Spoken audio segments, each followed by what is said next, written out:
سلام، چطورین؟ خوبین؟ من اومدم با یه ویدیو دیگه درباره سریال بی‌نظیر دیگه از کشور ژاپن. خب اومدم امروز یه سریال ژاپنی بهتون معرفی بکنم که این سریال هم خیلی خیلی فوق‌العاده است و مثل حالا سریال قبلی که بهتون معرفی کردم یه سریال چینی به اسم رام نشده بود که کلی چه میگن رمان و مانهوا و چه میدونم انیمه و سریال و اینجور چیزا داشت. اینی که الان بهتون معرفی میکنم مانگا و انیمه و فیلم و سریال و اینه که همه رو از روش ساختن. خلاصه که بدونید من چیز بعدی بهتون معرفی نمیکنم، حتما چیزی که بهتون معرفی میکنم و برید ببینید. خب بذارید اول از همه تا یادم نرفته اسمشو بهتون بگم. دوباره میترسم مثل رام نشده اسمش یادم بره. اسم سریالی که میخوام بهتون معرفی بکنم سریال پاک شده یا همون ریزده که همونطور که بهتون گفتم محصول کشور ژاپنه. بازم من بعد از خودش یادم میره چه کاری حفظ بکنی. بذارید از رو براتون میگم چون من خیلی دوربین نرسید. خب داشتم گفتم چه کاری یادم حفظ بکنه. من خیلی فیلم و سریال میدونم خداییش نمیتونم حفظ بکنم. بذارید از رو براتون بخونم.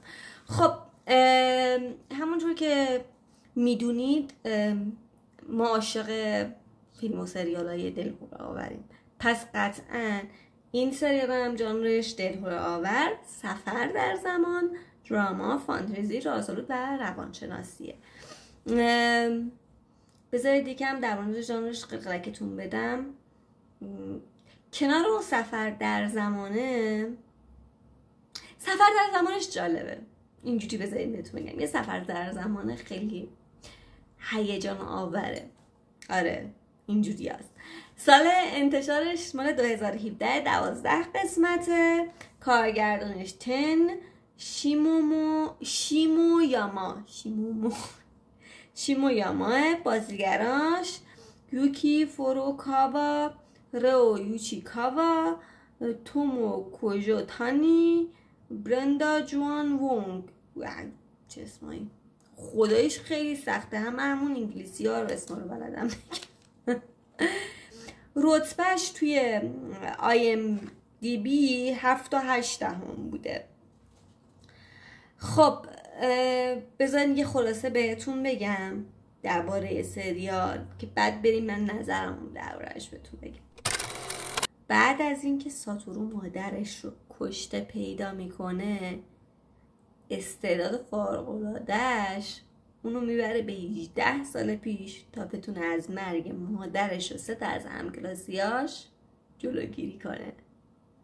نظرتون چه اتفاقی میفته؟ خب این از نکات و توضیحاتی که میخواستم درباره سریال بهتون بگم. حالا میخوام نظرمو بگم و چون ممکنه اسپویل داشته باشه میتونی از اینجا به بعد رو نبینین فعلا.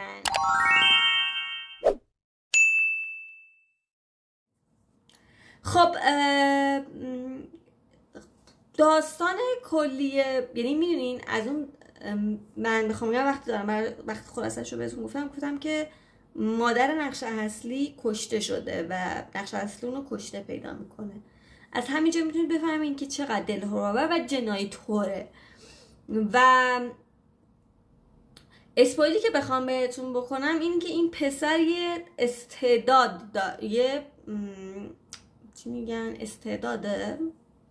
یه توانایی داره. استعداد نه، یه توانایی داره و اونم اینه که اگه اطرافش اتفاقات بدی بیفته اون برمیگرده قبل. حالا مثلا ممکنه چند ساعت بره قبل، ممکنه مثلا چند روز بره قبل و این بار سر مرگ مادرش 18 سال رفته قبل. و خیلی جالبه چون کاش که من این سریال رو میدونید همون سالهای مثلا 2017 2018 میدم برام خیلی جذابیتش بیشتر بود و مثلا منم بخوام امتیاز بدم همه امتیازی که IMDb بهش داده بهش میدم، ولی شاید اگه اون سال میدیدم امتیاز بالاتری بهش میدادم چون یکم دیر دیدم. یعنی ذهنم اونقدر باز شده که سریال رو دیدم، سریال های اینجوری معمایی طوری دیدم و انقدر رکب خوردم توی سریالا که به این راحتی دیگه رکب نمیخورم. یکم برام تشخیص دادن تشخیص دادن مثلا نقش منفی اصلی که مثلا حالا سعی شده قایم بشه و اینا برام راحت تره، میتونم مثلا با حدس و گمان و حذف کردن بهش برسم. این سریال رو هم شوهرم انیمه‌اش رو دیده بود و پیشنهاد سریالش رو ندیده بود، ولی خب چون خط داستانیش یکی بود و من مدام داشتم حدس میزدم، اولش که درست حدس زده بودم یعنی داشتم گزینه‌ها رو حذف می‌کردم، شاید سعی می‌کرد که منو منحرف بکنه، ولی خب از یه جای داستان به بعد دیگه نمیتونست منو منحرف کنه، دیگه شواهد واضح بود، فقط کاراکترها نتونسته بودن بهش برسن، وگرنه که شواهد واضح بود، یعنی بیننده میدونست قاتل کیه. و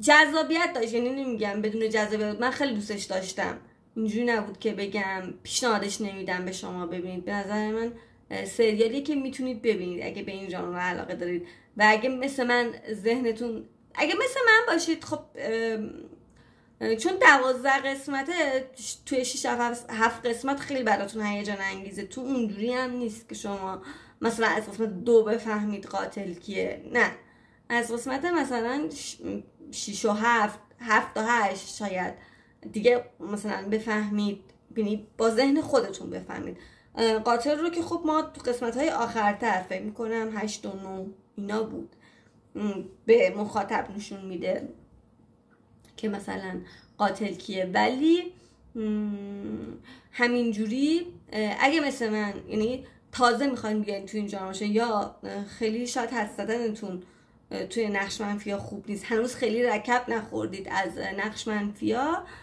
این سریال براتون خیلی هیجان آوره، خیلی حال میکنید، شماها شاید بهش 9 بدین، چون میگم خیلی برای کسایی که خیلی رکب نخوردن این سریال خیلی خیلی قشنگه.